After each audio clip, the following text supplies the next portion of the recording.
Alright guys, this is a continuation of my last video, which was published 2 days ago.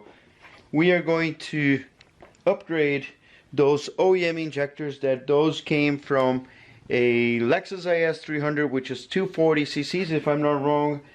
But if I'm wrong, I'm not too far, because it might be 255, but I think it's 240. And we are going to install the GW's 1000 cc's. So I bought those. I really hope that the size and everything fits correctly in there.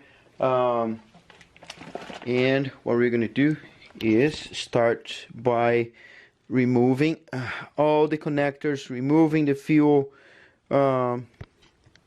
rail, and I'm gonna put some paper all over here because I don't want gas going everywhere. But yeah, should be pretty simple. Take this out, solder new ones of those guys here, and should be good to go. So I got it done, but I didn't solder. I ended up crimping and putting some heat shrink. So I'm gonna remake the harness, and I'm gonna do I label 1, 2, 3, 4, 5, 6 so I know which one goes where.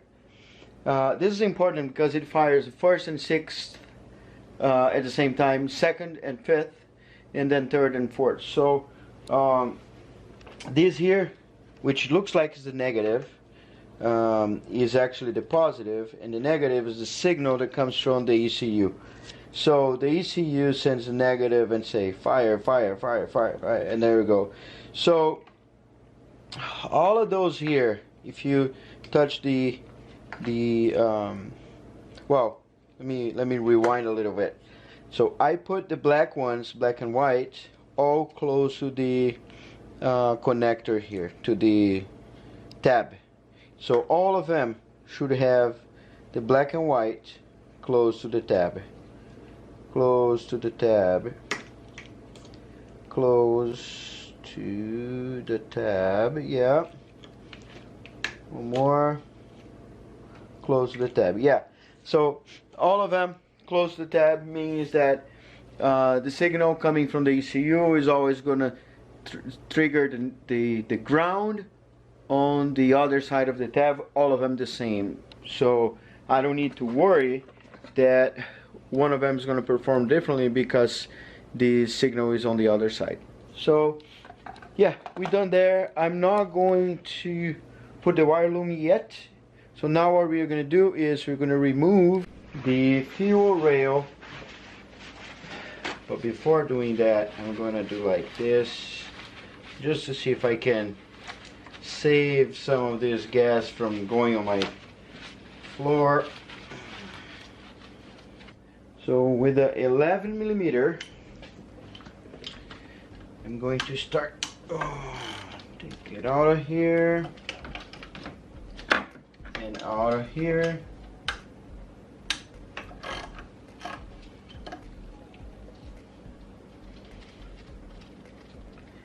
And in the center. Alright, come on baby, I'm prepared. So I'm gonna pull this out. There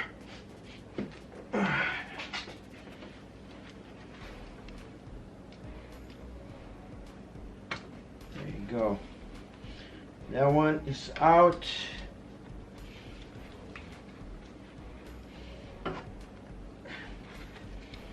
We're out of there. This guy is out of there. This seems to be out.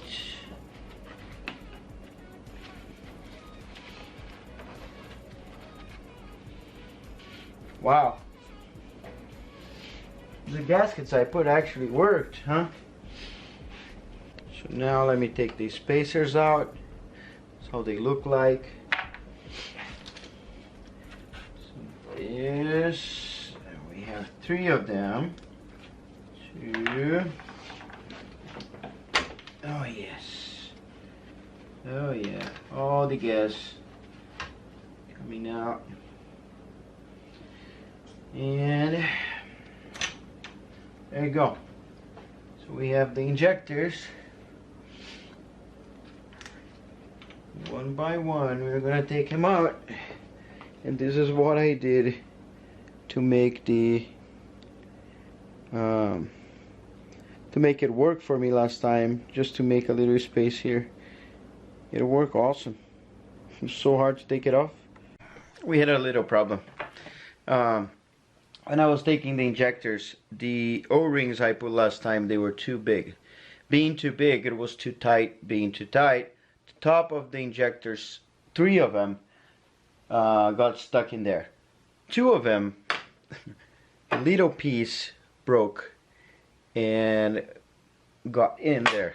So the first one, took it out like this. I got a piece of tape, put in there. Now let's go to the second one, which I'm not sure where. Oh yeah, I found it. Yes, check this out. Hang on.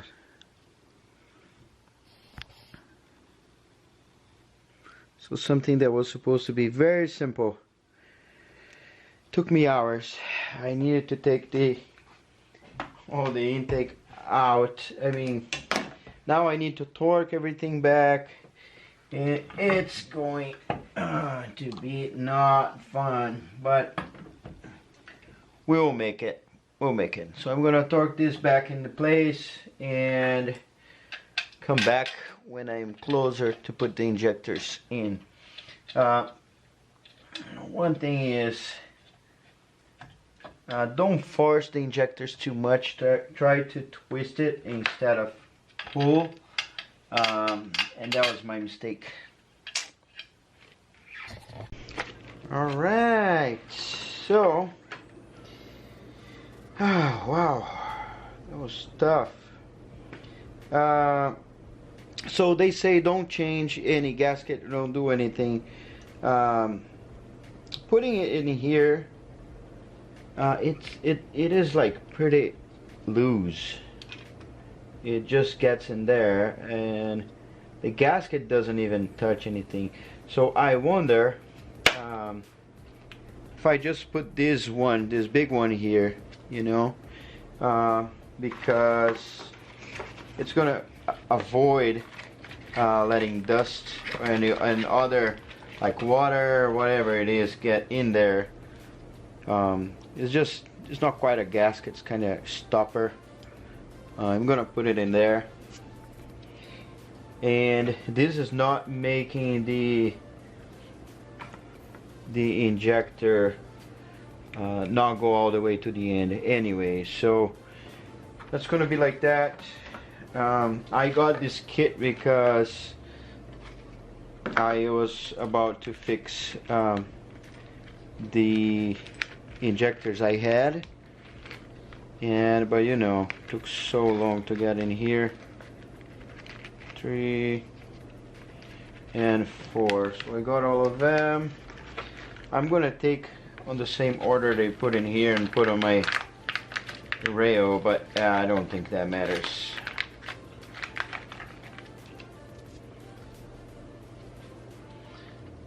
There you go.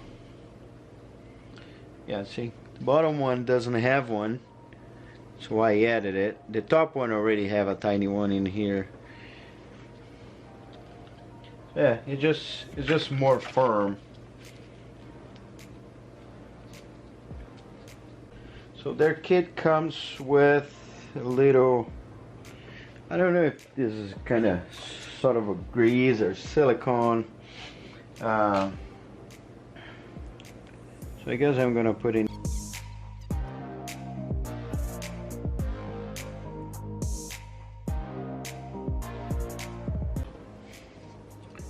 to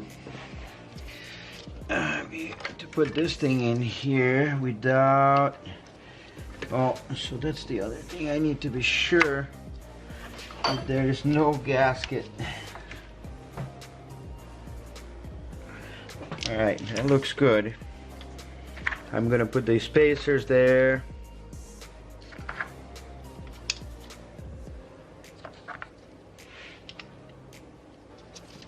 And and let's see.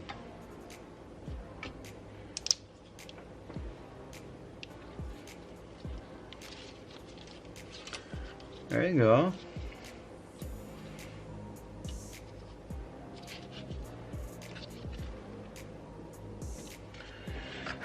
So, bolt number 1, bolt number 2,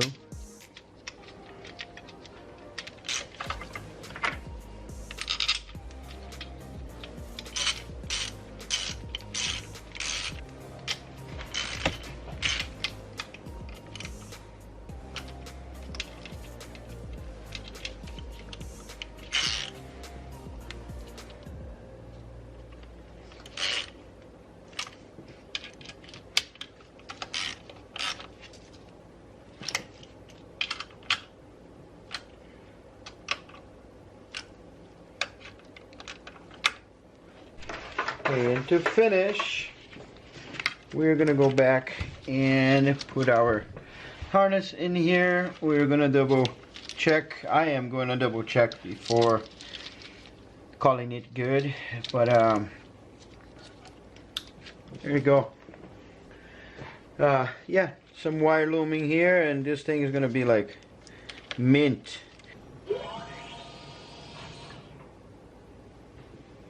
Oh, nice.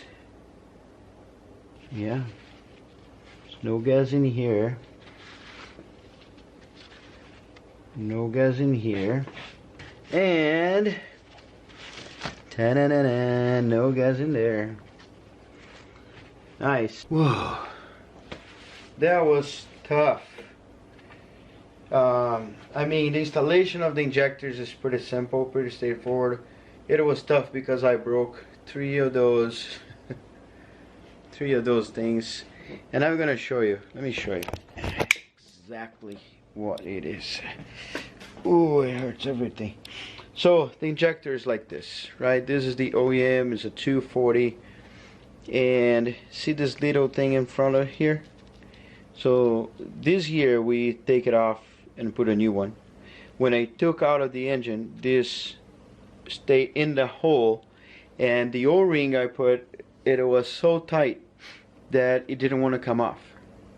So I end up getting a screwdriver at the end and hammering a little bit because I want this to tilt, and it tilted, but I couldn't pry and take it out. So it ended up falling inside the thing, and that was my biggest issue. So, woo, man. But yeah, I'm happy. At least we have new injectors. 1000 cc's in there. We're gonna have fun. I'm gonna try to get those wires and put in underneath, like I said, because then it's gonna be like way cleaner than having this stuff in there, you know. Or just put a wire loom. I don't know. I'll figure this out later. This is what I wanted to do for now. Oh. And I hope you enjoyed this video. When you watch stuff on YouTube, and you know, you see everything going well, and you just follow the steps, and most of the times it works for you. It's a lot of times it's a lot of trial and error, like this here, what happened to me. I'm not kidding. Where's my it is 3 or 4 a.m. No, it's more than 3.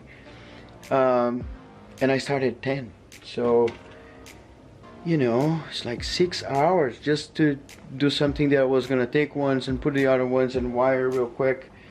So yeah, after I start my YouTube channel, I respect content creators way more than I appreciate them. You know, the work and stuff, and just makes me want to get better. Check it out. No, like 5 a.m. 5 a.m. My daughter's gonna wake up in 2 hours. So in 2 hours I'm gonna wake up and test my car. don't forget to subscribe to my channel. There's next videos are gonna be related to tuning this beast, and yeah, see if we can get boost. Now we're getting to 4,000 RPM and the thing was cutting off, and now it should be able to go. Thanks for watching this video. Really appreciate our guys' support and buying your merch on my website, www.carmodsgarage.com. Like I said, I mean, I'm sometimes I'm overwhelmed because I do not expect anybody to get anything, and all of a sudden it's like I've gotta deliver like so many t-shirts that I don't know. It's not even about the money, because I make like very little on top of everything, but it's more about you guys supporting the channel and, you know, wearing my stuff, and I think it's pretty cool. Alright guys, I'm gonna let it go because I need to go, and I'll see you on the next video. Look past my face. See status. I mean, it's a McDonald's.